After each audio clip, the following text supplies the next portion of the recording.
हूँ के साहब, कुछ पता चला?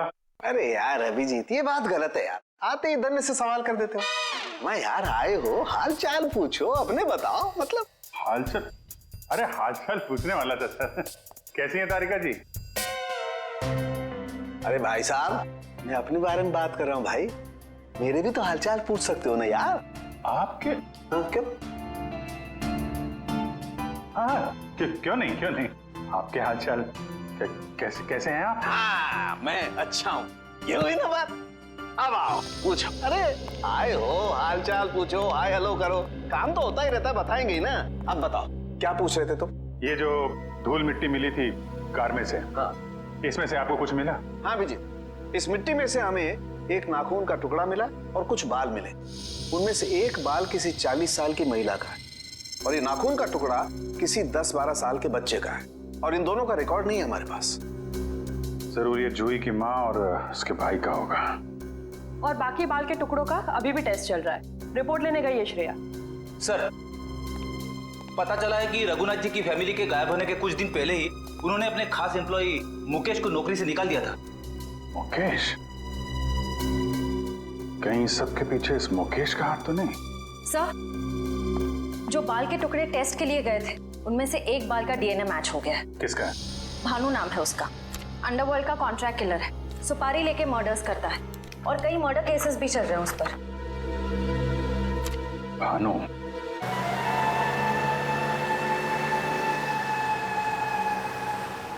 मुकेश, तुम्हें पूरा यकीन है ये बाइक वाला आदमी भानु ही है? हाँ सर, सिग्नल तो यही बता रहा है। हाँ।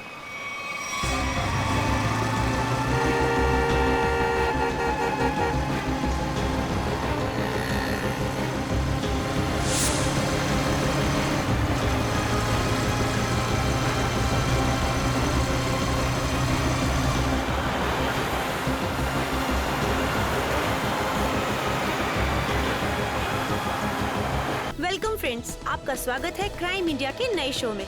ये कहानी बहुत ही रोमांचक और रहस्य से भरी है। ये कहानी 10 साल पहले शुरू हुई इस बंगलो से। यहाँ रहते थे मिस्टर रघुनाथ अपने परिवार के साथ, एक खुश परिवार। फिर सारी खुशियाँ एक पल में छिन गयी।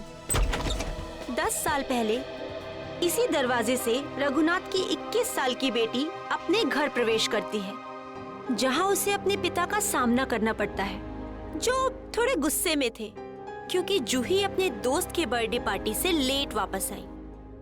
पिता की प्रताड़ सुनते ही जूही अपने पिता को समझाने की कोशिश करती है कि पार्टियों में तो अक्सर देर हो सकती है, उसमें इतना अपसेट नहीं होना चाहिए। रघुनाथ अपनी बेटी की बात सुनते ही चिल्लाने लगते हैं। जूही पिता का डर सह नहीं पाती। वो अपनी भरी आंखों से अपनी कमरे की तरफ भागती है। कमरा बंद किए बिना खाए पिए जूही सो जाती है। इसका हम नाट्य रूपांतरण करते हैं।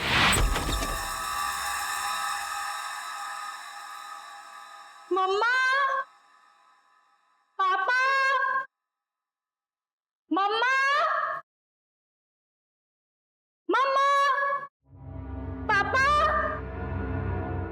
ये क्या? घर में कोई नहीं है क्या? ऐसा तो कभी नहीं होता है। मम्मी, मम्मी, पापा, ये क्या? यहाँ पर भी कोई नहीं है। कहीं बेडरूम में तो नहीं है? मम्मी, पापा, मम्मी,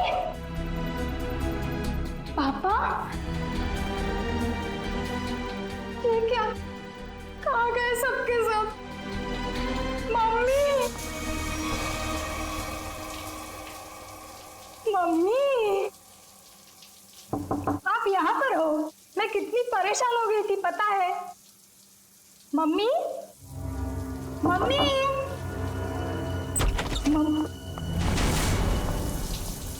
ये क्या? पानी का नल खुला छोड़ के मम्मी तो ऐसा कभी नहीं करती। मम्मी, पापा, राहुल, राहुल, राहुल, राहुल,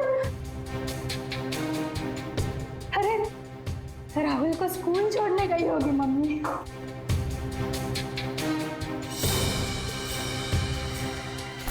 राहुल का स्कूल बैग, मतलब मम्मी राहुल को स्कूल का मिल गई। राहुल भी नहीं है। मम्मी, पापा, पापा की गाड़ी।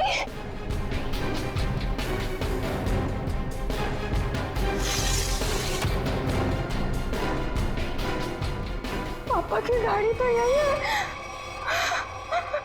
पापा तो ऐसा नहीं करते कभी। पापा। उस दिन से आज तक जूही को अपने माता पिता और भाई के बारे में कोई खबर नहीं मिली। कहाँ खो गए वो तीनों?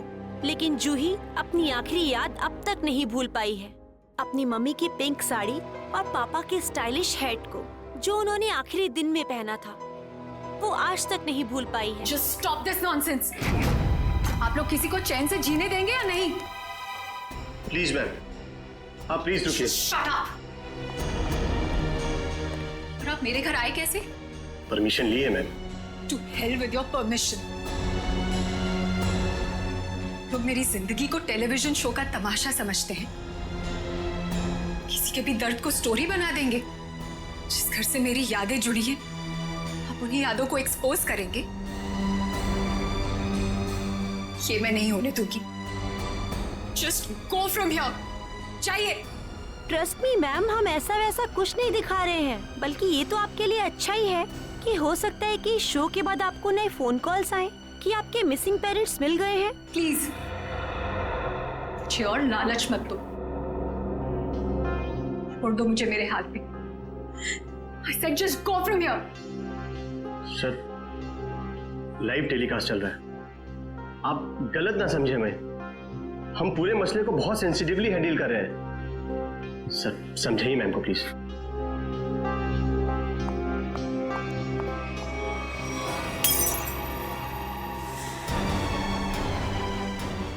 समझाइए ना, क्या करिए? तुम लोग जाते हो यहाँ से या मैं अपनी जान लूं? छोड़ो मुझे, छोड़ो मुझे, छोड़ो तुम मुझे। आज अपनी जान लेके दिखाऊंगी। उदय, उदय, कितना खून निकल रहा है। बैकअप, चलो चलो चलो, इन्हें हॉस्पिटल लेके चलो। चल चल।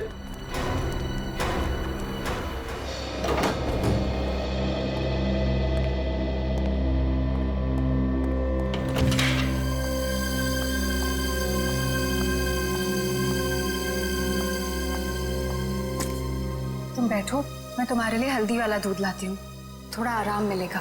छोड़ो आराम आराम, इतनी फिक्र करती हो तो अपने गुस्से को कंट्रोल में रखना सीखो। मरने मारने पर उतर आई उस वक्त। तो फिर क्या करती?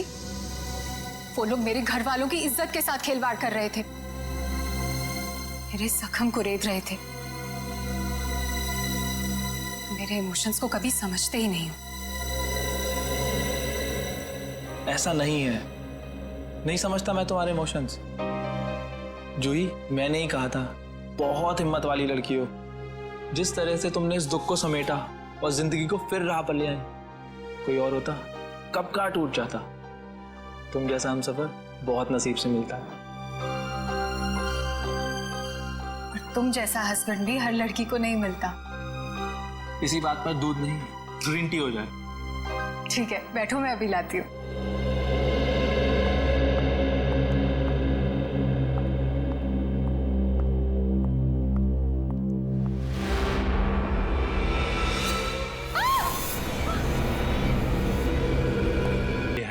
आपके पापा का है, कोई खास दूसरी पहचान कुछ भी? उदय, इन्हें पापा के वो सारे फोटोज दिखाओ जिनमें उन्होंने यही हैट पहना था।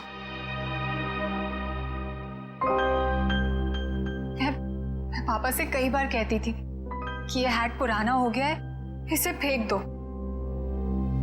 पापा कहते थे मेरा सर भी पुराना हो गया है, उसे भी फेंक दूं क्या?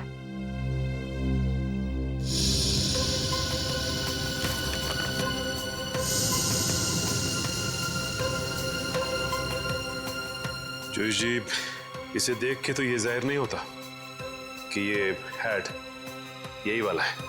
हाँ, ये जरूर पता लगता है कि ये हैट भी इस जैसा ही है।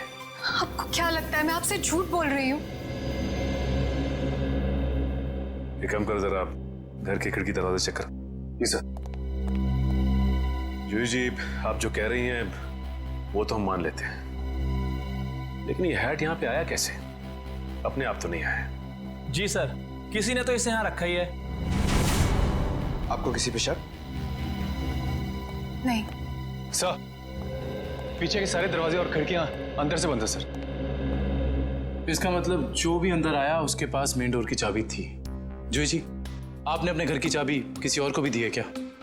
नहीं तो। हाँ, मुझे याद आया। एक्चुअली कुछ दिन पहले शॉपिंग आर्केड में मेरा पर्स चोरी हो गया था और घर की चाबियां भी उसी में थी। बड़ी लंबी प्लानिंग की गई है, लेकिन 10 साल बाद ये हैट यहाँ रखने का क्या मतलब हो सकता है?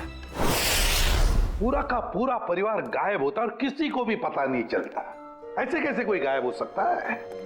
सर, पुलिस रिपोर्ट में लिखा है कि ना किसी ने चीखने चिल्लाने की आवाज सुनी, ना ही कोई गोली चलने की आवाज सुनी। तो जब ये हुआ तब जूही अपने ऊपर वाले बेडरूम में सो रही थी और बाकी के परिवार के लोग नीचे थे, तो अगर शोर शराबा होता तो जूही को जरूर सुनाई देता। एग्जैक्टली। अच्छा, इस वॉचमैन का क्या कहना है?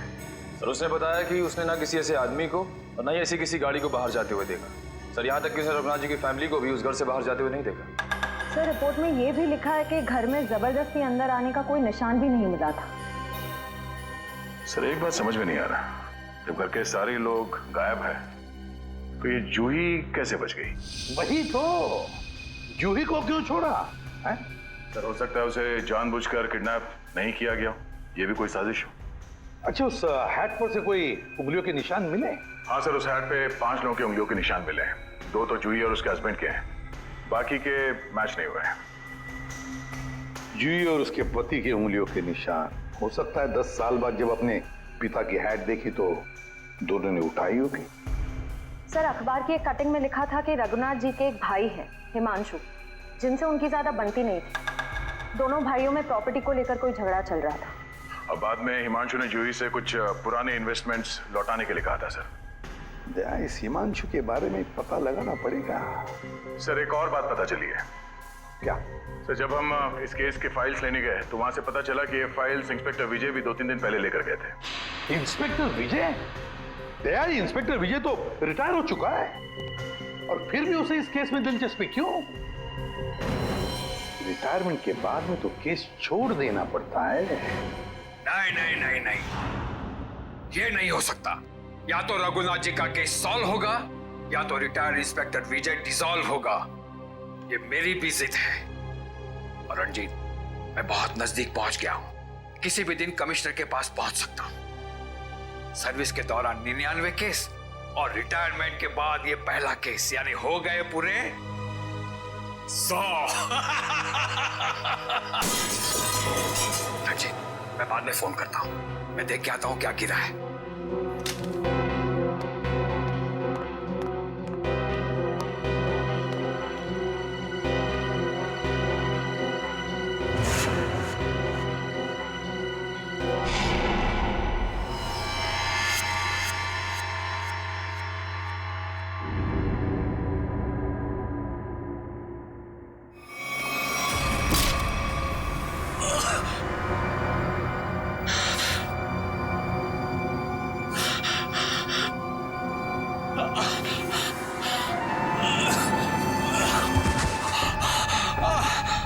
इंस्पेक्टर विजय, शायद तू भूल गया है कि अभी तो इंस्पेक्टर नहीं है, रिटायर्ड इंस्पेक्टर हो गया है। बस अब तेरी कहानी खत्म।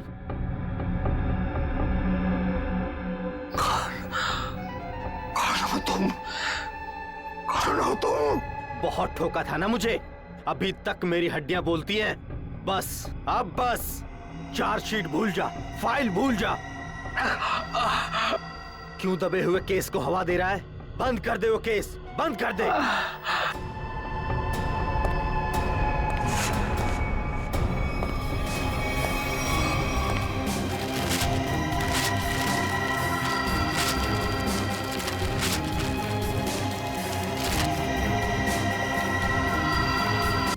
क्यों ना आपसे ही पूछ लें। नई बातें आप लोगों को पता चली है और आप पूछना मुझसे चाहते हैं? आप कुछ टेंशन में लग रहे हैं। मैं टेंशन में नहीं तो। दरअसल भाई साहब को गुजरे इतने साल हो गए और आज आप लोग आए भाई साहब के बारे में इंक्वायरी करने के लिए। चलिए उनके बारे में नहीं तो आप ही के बारे में बात कर लेते हैं।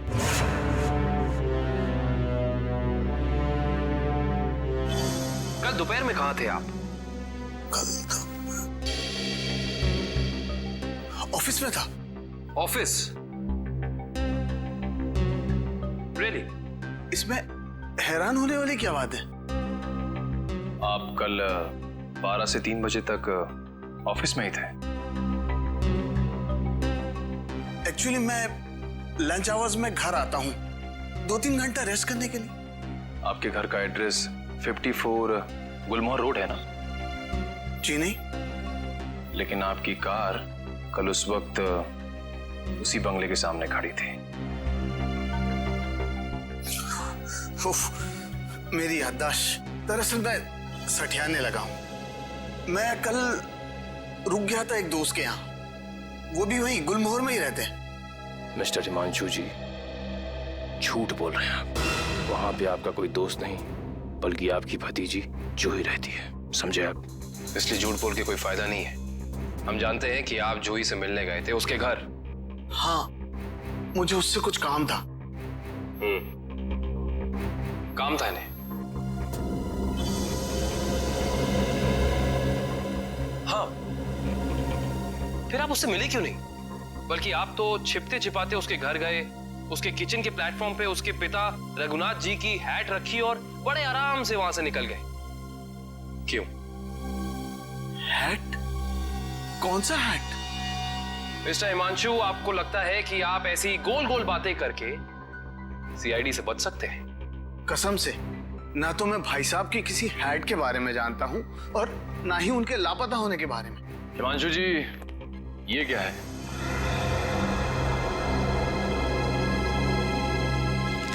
बॉन्ड्स है, मेरे ही है। यही चुराने गया था मैं वहां। बॉन्ड्स? हिमांशु जी, आप अपने ही बॉन्ड्स चुराने गए थे? मिस्टर हिमांशु, आप क्या बचपन से ही ऐसी बेफिजूल की पहेलियां बुझाते रहते हैं? पहली नहीं, सच कह रहा हूं। मैंने और भाई साहब ने मिलकर इन्वेस्ट किया था इनमें, लाखों के हैं। भाई साहब लापता हो गया और जूही कब्जा करके बैठ गई। दे ही नहीं रही थी। क्या करता, अपनी ही चीज चुरानी पड़ी। हिमांशु जी, चलिए मान लिया एक पल के लिए कि आप सच बोल रहे हैं, लेकिन मैं सच ही कह रहा हूं। लेकिन एक बात आप लोगों को बोलना भूल गया। जैसे ही मैं बॉन्ड्स लेकर वहां से निकल ही रहा था कि अचानक दरवाजा खुलने की आवाज आई। मैं घबरा कर छुप गया। मुझे लगा कि शायद उदय या जूही होंगे, लेकिन कोई और ही था। कौन था? मैं उसका चेहरा तो नहीं देख पाया, सिर्फ पीठ ही देख पाया। लेकिन इतना तो तय है कि वो उदय नहीं था, क्योंकि वो उदय से काफी लंबा और तगड़ा था। बाल लंबे थे, जैकेट पहन रखी थी और शायद जीन्स थी। अच्छा, और कोई खास बात याद है आपको? कोई खासियत, जैसे उसे भीड़ में देखे तो पहचान लें? हाँ, उसके शूज क्रोकोडाइल लेदर के थे। Crocodile leather?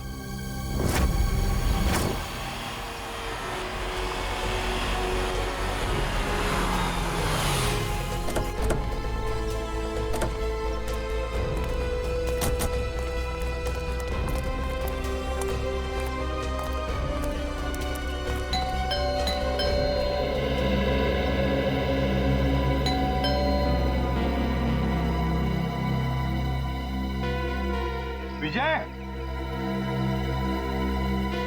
Vijay, Vijay sir.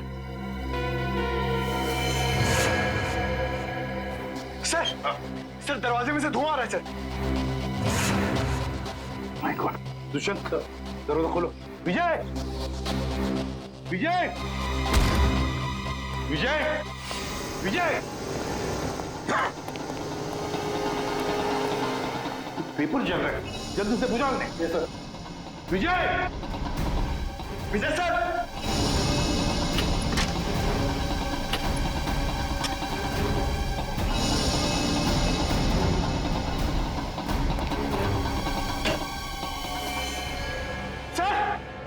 Sir जल्दी आइए। क्या हुआ पंकज? Oh my God! विजय!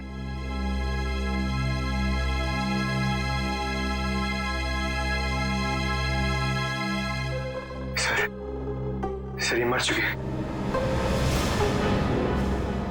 सिर पर वार किया है, गोली भी चली है सीने में। सर 2 गोलियां लगी हैं। My God!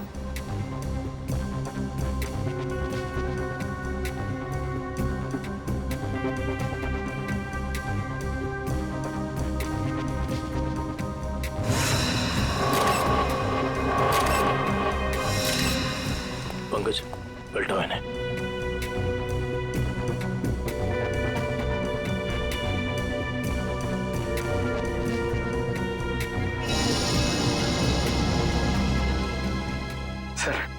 सर ये कैसे हो सकता है सर? विजय जी इतने सीनियर और एक्सपीरियंस ऑफिसर हैं, फिर इन्हें इन्हीं के घर में गोली मार दी। जिसने भी ये किया है पंकज, जो खिड़की का शीशा तोड़ा, बोल्ट नीचे किया, खिड़की खोलकर अंदर आके यहाँ चुपकर बैठा होगा। शायद आवाज सुनकर विजय इस कमरे में आया तो उसने विजय के सिर पर वार किया और फिर 2 गोलियां भी डाल दी। सर लगता है कि खूनी और विजय जी की कोई पुरानी दुश्मनी थी, इसीलिए रिटायरमेंट के बाद मौका मिलते ही इन्हें मार डाला। ये भी तो हो सकता है ना दुष्यंत, कि विजय किसी मुजरिम के लिए खतरा बन गया था। शायद उसी ने किया हो। ढूंढो इस कमरे को अच्छी तरह, एक-एक कोना छानो। और पंकज, कुछ ना कुछ तो मिलना चाहिए, ढूंढो अच्छी तरह से।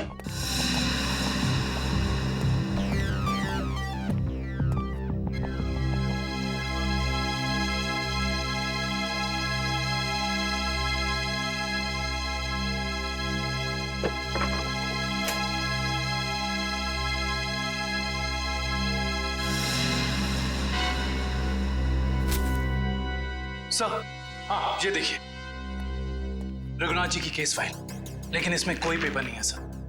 बाकी सब केस फाइल के पेपर्स हैं। ये देखिए सर, सब में पेपर्स हैं सिवाय इसके। तो भी दुष्यंत, इसका एक ही मतलब है, इसके अंदर जो पेपर्स है वो वहां जलाए जा रहे थे। कोई नहीं चाहता था कि रघुनाथ के केस के बारे में हमें कुछ पता चले। सर विजय जी का मोबाइल मिला और आखिरी कॉल उन्होंने किसी अनुज को किया था। तो फोन करो इस अनुज को।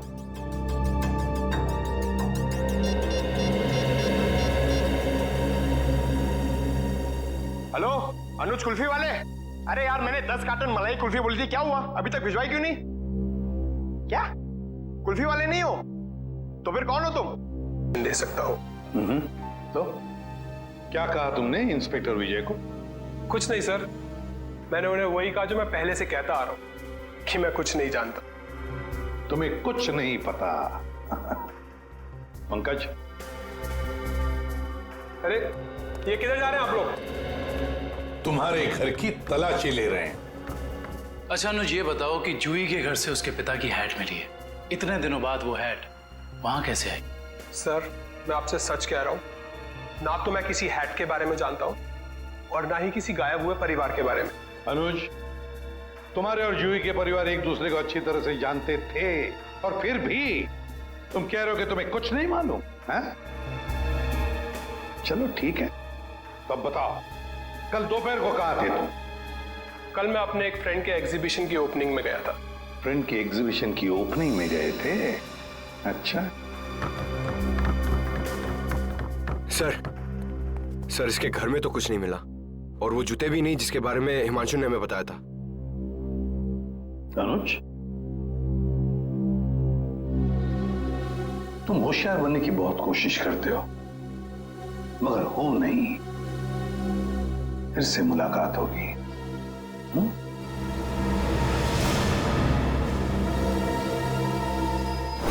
तो समझ में नहीं आ रहा ये आदमी चाहता क्या है। जो एक तरफ वो जूही के घर में हैट रखता है और दूसरी तरफ विजय को मारकर केस के फाइल्स, पेपर्स और फोटोज मिटा देता है। क्यों? लगता है उसे पता चल गया था कि विजय जल्दी अपराधी को पकड़ने वाला है। लेकिन एक बात समझ में नहीं आ रही है कि उसने रघुनाथ की हैट जूही के घर में क्यों रखी? क्या क्या सोच रहा है वो? कोई ना कोई चाल तो जरूर है दया, इसके पीछे कोई ना कोई चाल तो है। ये केस कुछ ज्यादा ही उलझा हुआ है सर। वैसे विजय के काम करने के तरीके को मैं अच्छी तरह से ही जानता हूं। वो सारे के सारे अंडे एक ही टोकरी में कभी नहीं रखता। इन्वेस्टिगेशन की अलग अलग कड़ियां वो अलग अलग जगह पर रखता था। सर, विजय के सारे रिलेटिव्स से पता किया, किसी को भी मालूम नहीं है कि वो कर क्या रहा है। उसके मोबाइल से कुछ पता चला है? नहीं सर, कुछ पता नहीं चला। वे देखना पड़ेगा मौत के कुछ दिन पहले विजय कहां कहां गया था, किस किस से मिला था। सर, इंस्पेक्टर विजय के घर पे हमें जो जले हुए कागज के टुकड़े मिले थे, उनमें से ये टुकड़ा आधा जला हुआ है और इस पर नवदीप गराज लिखा हुआ है। नवदीप गराज?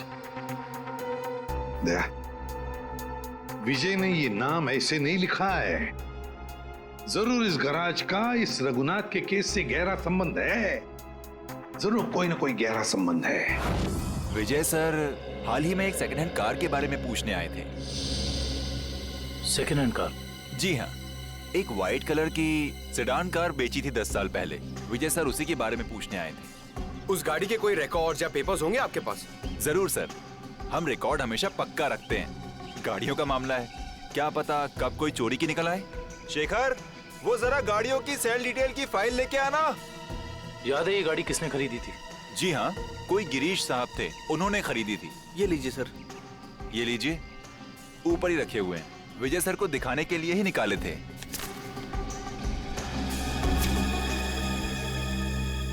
ये देखो, ये कार 14 अप्रैल 2004 को बेची गई थी। रघुनाथ जी के गायब होने के ठीक 2 दिन पहले सर? राइट। इसका मतलब है कि इस कार को रघुनाथ की फैमिली के गायब होने के बीच कोई ना कोई ताल्लुक जरूर है। मतलब सर, विजय जी ने गाड़ी तक पहुंचने का जो रास्ता चुना है वो जरूर रघुनाथ जी तक जाता होगा। एक काम करते हैं, पहले तो आरटीओ से ये पता करते हैं कि ऐसी किसी कार का रजिस्ट्रेशन हुआ था या नहीं, और विजय जी के मोबाइल पोजीशनिंग रिकॉर्ड से ये पता करते हैं कि पिछले दिनों वो कहाँ गया था। हो सकता है इस केस को सॉल्व करने में हमें कोई मदद मिल जाए। सर, ये लैटिट्यूड 345 नॉर्थ और 213 ईस्ट है।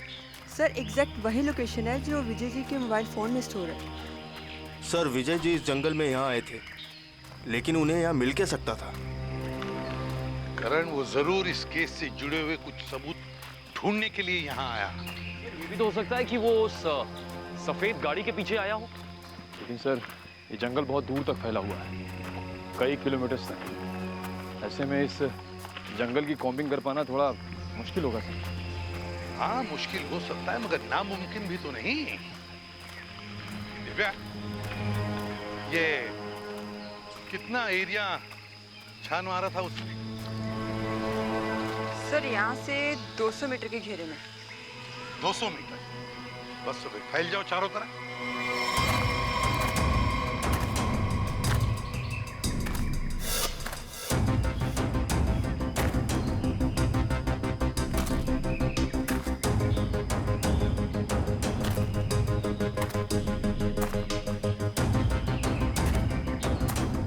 सर। हाँ हाँ निखिल। सर, हाँ, ये देखिए सर।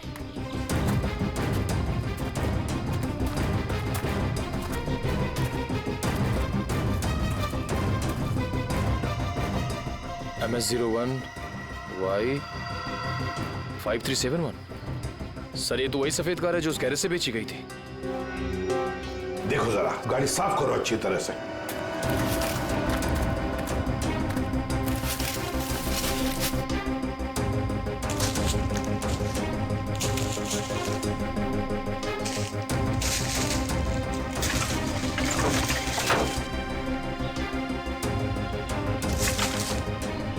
साफ करो, अच्छी तरह से साफ करो।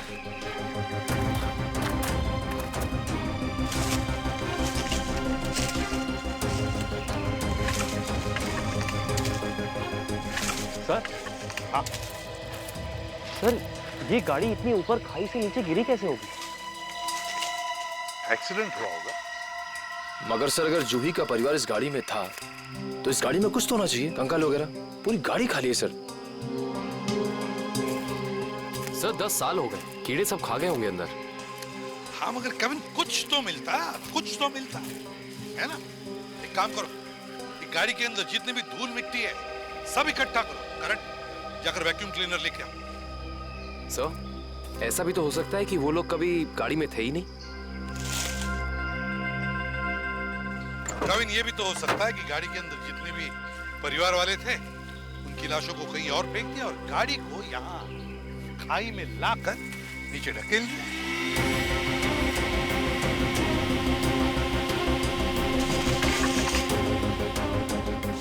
सर, हाँ? ये देखिए सर,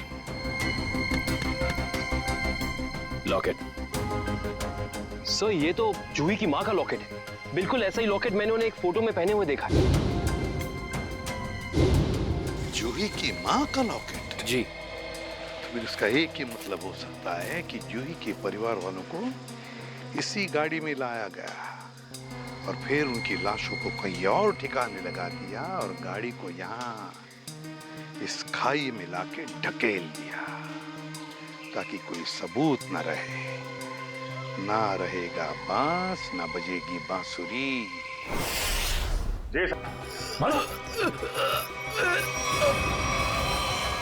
माय गॉड,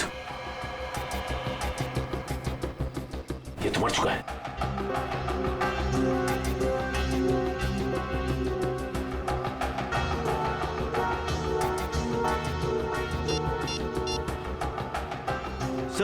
सर, इसके मोबाइल में एक अनआइडेंटिफाइड नंबर से मैसेज आया था।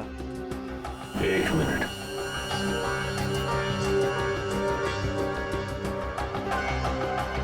मैसेज? एक काम करो, पता लगाओ कि ये नंबर है किसका। रघुनाथ जी की कंपनी में 20 साल पूरे काम किया हूं मैं। फ्लोर मैनेजर था, प्रोडक्शन, लेबर सब मैं ही संभालता था। तो तुम्हें नौकरी से क्यों निकाल दिया मुकेश? जी, सच तो ये है कि दोनों पार्टनर्स में यानी कि कुमार साहब और रघुनाथ जी के रिश्तों में दरार आ गई थी। दरार? इस दरार की वजह क्या थी? जी, वो कुमार साहब को लगा कि रघुनाथ जी उनके साथ कुछ धोखा कर रहे हैं। चोरी छिपे कुछ डीलिंग्स भी कर लेते हैं। और इसलिए कुमार ने तुम्हें रघुनाथ पर नजर रखने के लिए कहा? जी हाँ, मैं रघुनाथ जी की हर खबर कुमार साहब को देता था। वो किससे मिलते हैं, क्या डील करते हैं, क्या लेन देन है, सब। और जब रघुनाथ ने तुम्हें पकड़ लिया ये सब करते हुए तो उन्होंने तुम्हें काम से निकाल दिया? जी हाँ। और उसके ठीक 1 साल बाद में कुमार जी और रघुनाथ जी ने अपनी पार्टनरशिप खत्म कर दी। जी हाँ, ये तो होना ही था। अच्छा, वैसे इंस्पेक्टर विजय क्या जानना चाहते थे तुमसे? जी, वो कुमार साहब के एक्सीडेंट के बारे में पूछने आए थे, जिनमें उनकी बच्ची और बीवी भी चली गई थी। और इंस्पेक्टर विजय को ऐसा लगता था कि ये एक्सीडेंट नहीं बल्कि एक मर्डर है।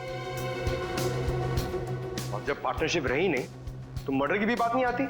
जी, दोनों पार्टनर अलग भी इस तरह हुए जैसे रजामंदी नहीं थी। और फिर दोनों एक ही बिजनेस में कंपटीशन करने लगे और वो भी इस तरह के जैसे एक दूसरे को बर्बाद कर देंगे। और हाँ, कुमार साहब की मौत के बाद सबसे ज्यादा तरक्की और फायदा रघुनाथ सेठ को हुआ। कुमार की मौत का सबसे ज्यादा फायदा हुआ रघुनाथ को। सबसे ज्यादा फायदा। इस कुमार फैमिली के एक्सीडेंट के सारे डिटेल्स निकालो, देखे तो सही कि क्या ये वाकई एक्सीडेंट था या फिर।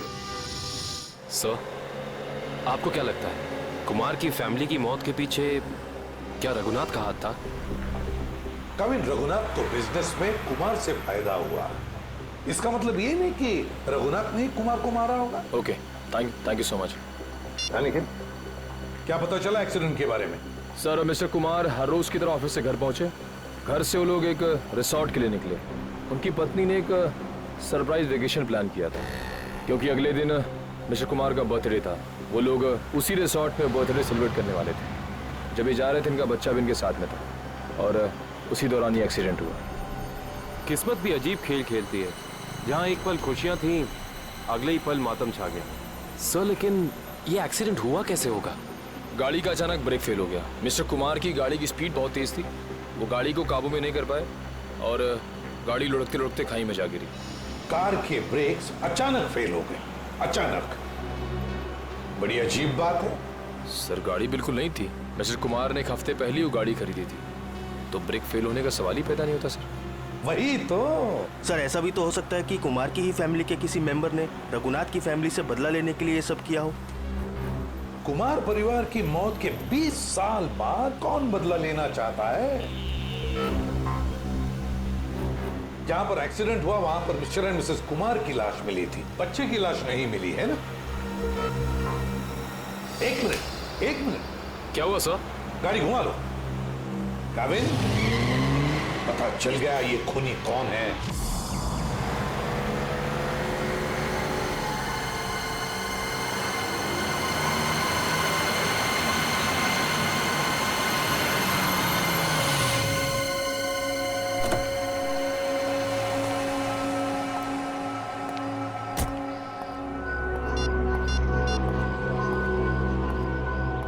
हेलो, हाँ मैं पहुंच गया हूँ 42 माइलस्टोन के पास।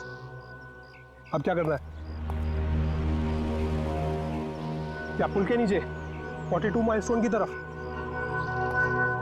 अच्छा ठीक है।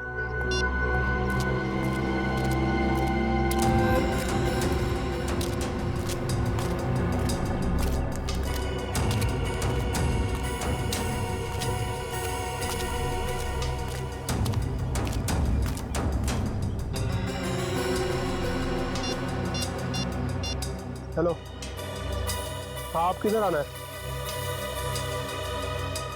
ये लेफ्ट राइट क्या लगा रखा है? पागल समझ रखा है क्या?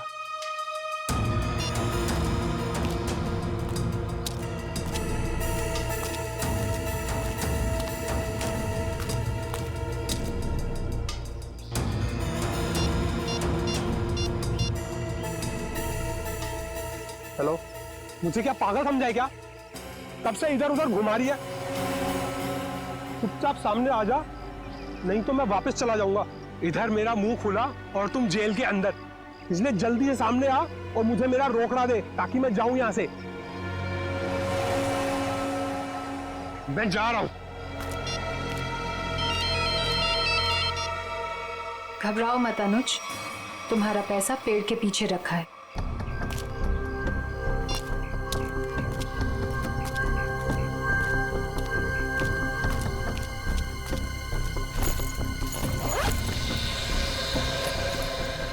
वाह रे वाह, क्या तकदीर है मेरी। तो जैसे सोने के अंडा देने वाली 2-3 और मुर्गियां मिल जाए तो लाइफ सेट। कहाँ तुम मेरी चिंता मत करो अनुज, वादे के मुताबिक ये तुम्हारी आखिरी पेमेंट है। अरे बेवकूफ, सोने का अंडा देने वाली मुर्गी को कभी छोड़ता है कोई? अनुज भूलो मत, तुमने वादा किया था। अरे एक ब्लैकमेलर की बात पे तुमने यकीन कर लिया। चलो, थैंक यू।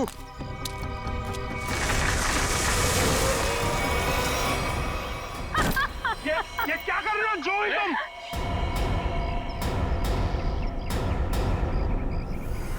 तुम क्या समझते हो अनुज?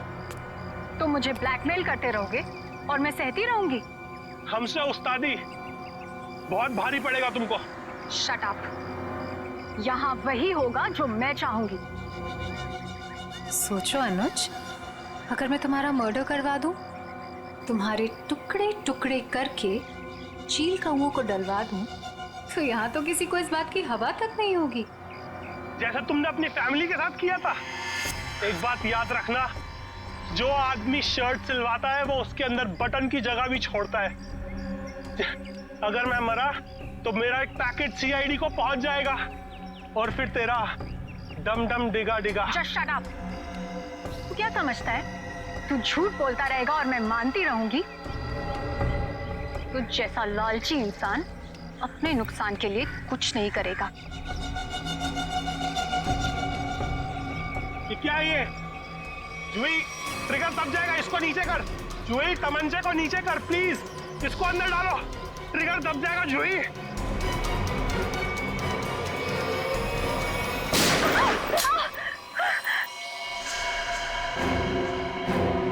सीपी सर, आप तो आखिर आपको पता चल ही गया। खिलौना तुम्हारे हाथों में अच्छा नहीं लगता। अपने लोगों को कह दो चुपचाप हमारे हवाले हो जाए। देख क्या रहे हो? भून दो एसीपी को।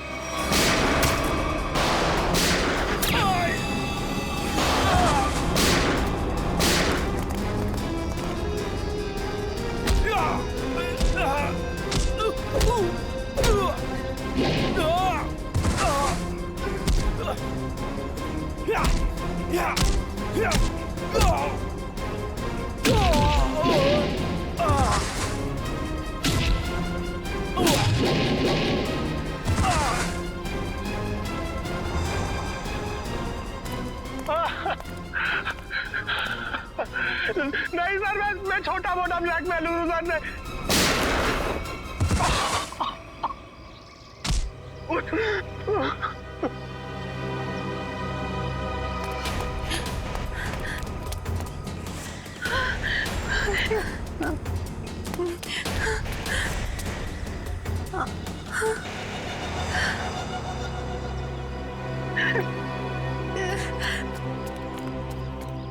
देखो इस प्यारी बिटिया को जिसने अपने माता पिता का खून कर दिया।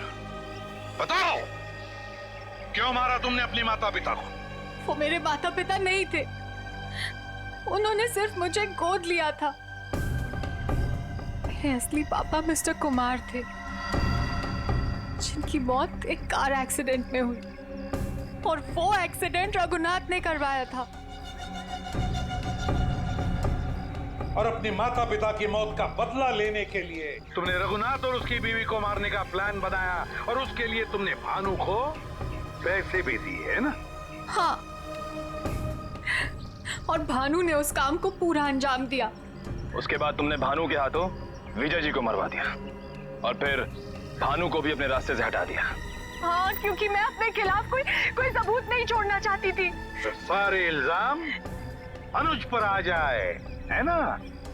और अनुज, तुम जूही के घर पे रघुनाथ जी की हैट रख के तुमने एक बंद केस को खोल दिया। चोर चोर मौसेरे भाई, वाह रे वाह। लेकिन एक बात याद रखना, मुजरिम चाहे कितना भी चालाक हो, उसका आखिरी ठिकाना तो जेल की चार दीवारी में भी होता है। अब जेल की सलाखों के पीछे सड़ते बैठना फांसी का ऑर्डर आने तक।